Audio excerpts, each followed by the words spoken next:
Yan, Bombay, luto na. Ang sarap ng Bombay. Parang sili na.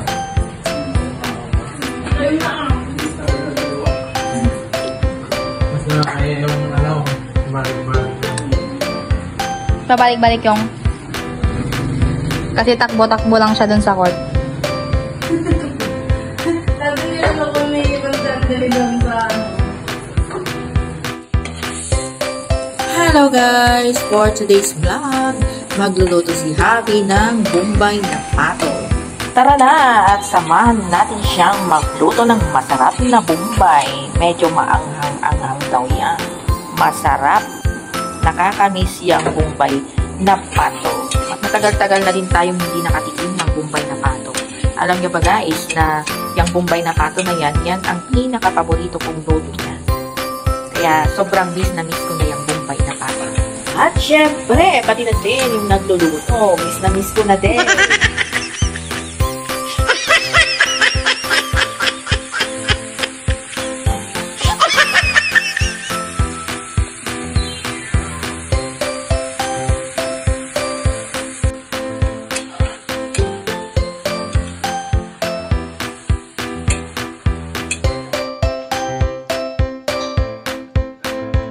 Ayan guys, ang bilis. Malapit nang maluto.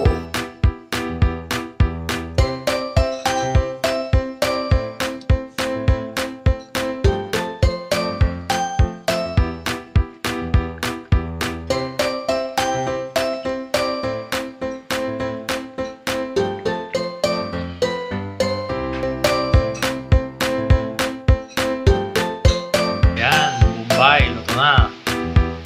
Ang sarap ng